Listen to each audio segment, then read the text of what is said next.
Halo semuanya, selamat datang kembali di seri kuliah postkolonialisme.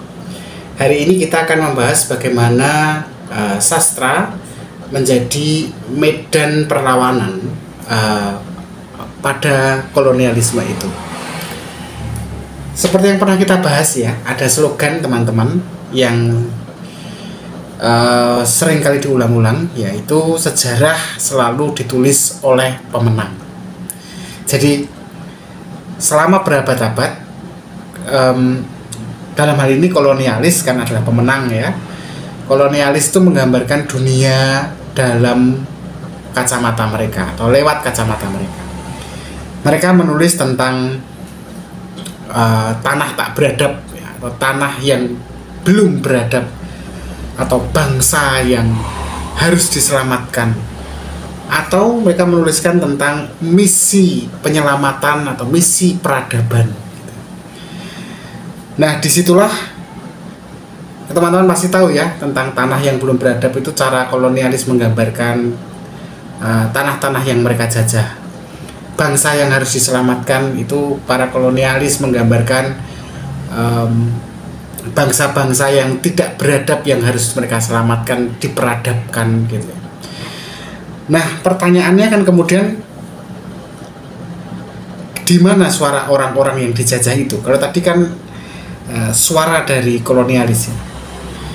Kemudian di mana kita bisa menemukan kisah-kisah dari bangsa yang terjajah? Atau lebih tepatnya, apakah kaum terjajah pernah diceritakan? Disinilah postkolonial atau sastra postkolonial ya, postkolonialitas dalam bentuk sastra itu hadir. Sastra dalam bidang postkolonial ini berusaha merebut kembali narasi yang sebelumnya sudah dihapus oleh para kolonialis. Nah, dalam video ini teman-teman kita akan melihat beberapa karya-karya gitu ya, dari penulis-penulis postkolonial ya, seperti dari seorang Chinua Achebe yang menulis tentang The Things Falls Apart, atau kalau di negara kita, di bangsa kita adalah Pramudia Nantatur ya dengan Bumi Manusianya, dan Arundhati Roy yang menulis The God of Small Things. Tiga tulisan itu tuh membalik ya narasi yang diproduksi oleh kaum kolonial. Nah, para penulisnya tentu saja berasal dari negara-negara yang terjajah. Oke. Tapi sebelum jauh sampai ke sana, kita coba dulu dengan pertanyaan awalnya. Kenapa kita harus membicarakan sastra ketika kita sedang bicara tentang postkolonialisme? Atau gampangnya gini, kenapa sastra penting dalam postkolonialisme? Teman-teman, sastra ini bukan sekedar cerita, dongeng, atau sebagainya itu ya. Sastra adalah identitas. Sastra adalah sejarah. Dan sastra adalah perlawanan. Kok bisa begitu? Penjelasannya begini. Saat kolonialisme terjadi, kan kita sudah bahas itu ya, penjajah tidak hanya mengambil tanah dan kekayaan, tetapi mereka mengambil kendali atas bahasa. Dan salah satu yang mereka kendalikan dalam bidang bahasa itu adalah narasi.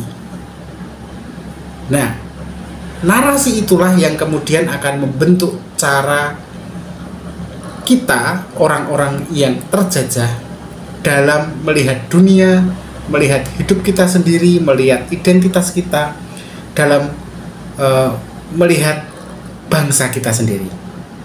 Misalnya, dalam narasi para kolonial ya, atau para kolonialis, mereka menulis bahwa bangsa pribumi, bangsa yang menghuni tanah terjajah itu primitif, sehingga bangsa itu butuh dibimbing atau butuh bimbingan dari bangsa yang lebih maju, atau dalam hal ini para kolonialis.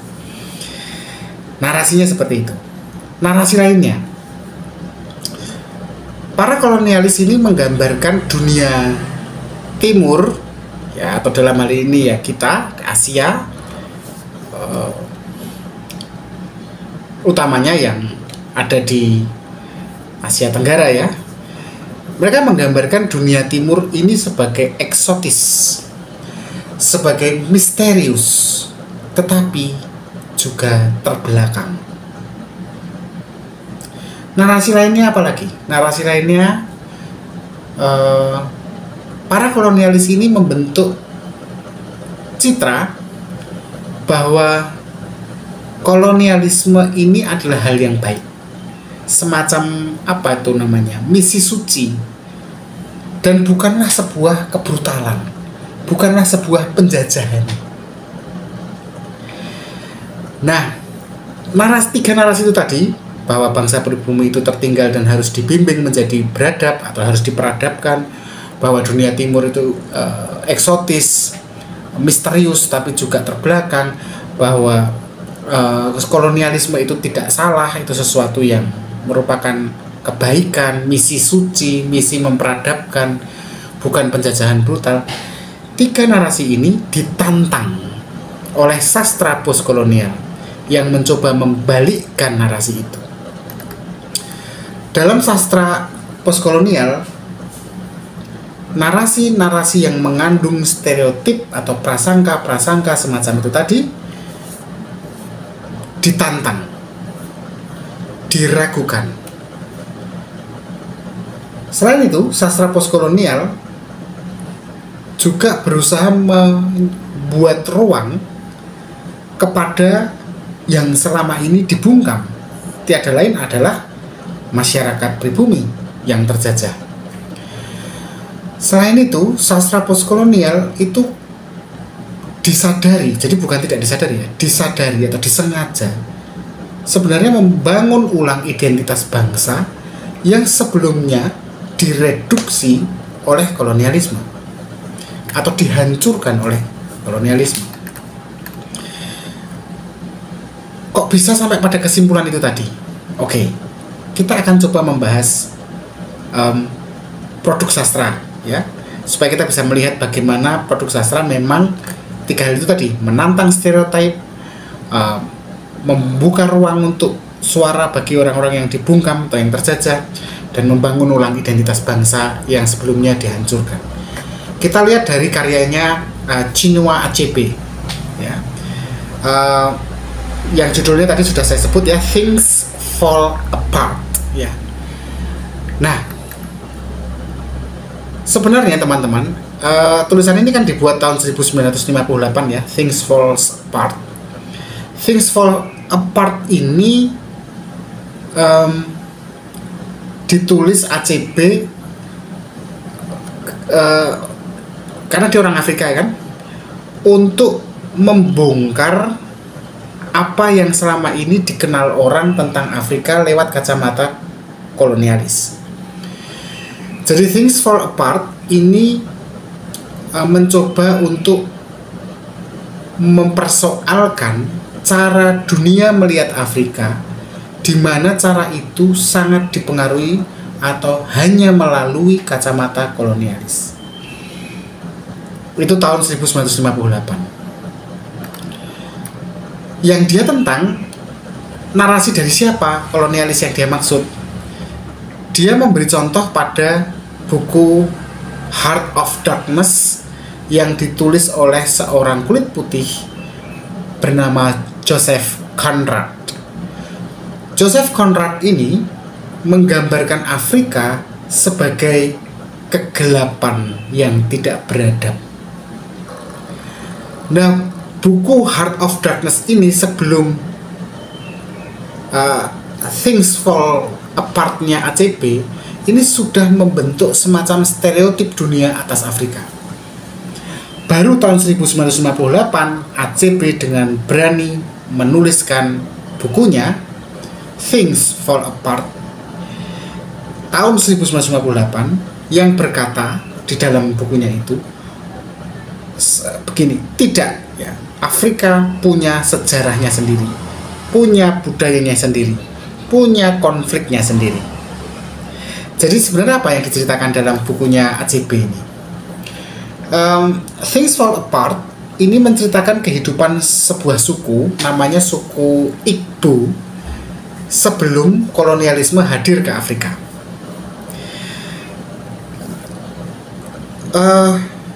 Suku Igbo ini sebelum didatangi oleh para kolonialis itu punya hukum sendiri. Masyarakat Afrika pada umumnya sebelum didatangi kolonialis ya, terutama suku Igbo, itu punya hukum, punya tradisi, dan punya nilai-nilainya sendiri. Perkaranya adalah ketika kolonialisme datang, semua itu tadi, hukum, tradisi, dan nilai-nilai itu diruntuhkan. Artinya, ACB mau menegaskan, oh enggak, bangsa Afrika itu bukan bangsa yang gelap. Afrika itu sudah punya peradabannya sendiri. Dia menunjukkan justru kolonialisme menghancurkan identitas lokal itu, bukannya malah membawa peradaban sebenarnya, tapi mencoba menggantikan peradaban. Dengan ACB menulis dari sudut pandang orang Afrika, karena ACB juga orang Afrika, dia sebenarnya merebut kembali sejarah yang selama ini diceritakan secara hoax kalau sekarang oleh kaum penjajah atau kolonialis. Itu karya ACB. Nah, teman-teman jadi tahu ya bagaimana sastra ini sangat penting dibicarakan dalam postkolonial, karena dia menantang stereotip, membuka ruang pada suara kaum yang selama ini terjajah dan dibungkam, lalu membangun ulang identitas bangsa. Dalam konteks ini adalah Afrika. Oke, sekarang kita lihat karya kedua yang saya sebut tadi, Bumi Manusia, karya Pramudia Anantatur. Saya yakin teman-teman pernah membaca. Ya, kita di Indonesia punya satu nama besar memang, Pramudia Anantatur. Dan meski dia tidak memaksudkan sastranya sebagai sastra postkolonial, tapi saya pribadi menganggapnya sastra yang dibangun Pramudia sangat postkolonial. Kita lihat saja ya, contohnya ada Pramudia Anantatur kan punya tetralogi Pulau Buru yang ditulis di saat dia di penjara di Pulau Buru ya. Ada Bumi Manusia, ada Anak Semua Bangsa, ada Jejak Langkah, dan ada Rumah Kaca. Ada 4 judul besar. Dan itu bukan sekedar novel. Tahu kenapa? Benar, karena itu adalah sejarah Indonesia. Sejarah Indonesia yang tidak diajarkan di sekolah. Sejarah Indonesia yang dilarang, diingat secara kolektif oleh Orde Baru tentu saja. Secara khusus saya ingin menyoroti pada Bumi Manusia ya, Bumi Manusia yang ditulis oleh Pramudia Anantatur. Kita lihat kenapa saya mengkategorikannya sebagai sastra postkolonial. Bumi Manusia ini kan mengisahkan tentang Minke, yang dalam bahasa Belandanya artinya kan monyet ya, Minke. Minke ini adalah seorang pribumi yang cerdas, yang harus menghadapi ketidakadilan dari kolonial Belanda. Diceritakan oleh Pramudia, Minke ini sebenarnya menunjukkan ya dalam novel itu bagaimana pendidikan, hukum, dan kekuasaan itu dikendalikan sepenuhnya atau dikuasai sepenuhnya oleh para kolonialis. Dari situ, dari sejarah tentang pergolakan perjuangannya Minke dalam novel itu, Pramudia sedang menulis sejarah Indonesia dari sudut pandang orang Indonesia, bukan dari narasi kolonial. Tapi ya memang karena itu sejarah Indonesia yang selama ini disembunyikan, buku itu sendiri kemudian dilarang di Indonesia. Mengapa? Karena menurut pendapat saya, narasi sejarah yang disajikan oleh Pramudia Anantatur, meski dalam novel fiksi tapi fiksi sejarah, itu pada masa Orde Baru tidak sesuai dengan kepentingan penguasa, atau dalam hal ini ya rezimnya Pak Harto. Nah ini kan sebenarnya kalau teman-teman lihat sampai dilarang seperti itu kan berarti bahwa sastra sebagai narasi itu punya kekuatan yang kuat. Siapa yang bisa mengendalikan narasi, dia akan mengendalikan cara kita semua memahami dunia. Oke, itu tentang Pramudia Anantatur. Sekarang kita masuk ke penulis ketiga, Arundhati Roy, yang menulis The God of Small Things. Nah ini orang India teman-teman. Kali ini kita pindah ke India. Tadi sudah Afrika ya, Indonesia, lalu sekarang India. Teman-teman, di India kolonialisme ini tidak hanya meninggalkan bekas fisik ya, tapi juga luka sosial. Ini terlihat dalam novel The God of Small Things karya Arundhati Roy yang mengeksplorasi bagaimana sistem kasta, sistem patriarki, dan ketidakadilan sosial itu sebenarnya warisan kolonialisme, bukan tradisi India. Dan itu masih ada. Jadi dikisahkan ya dalam buku The God of Small Things ini, settingnya itu di Kerala, India.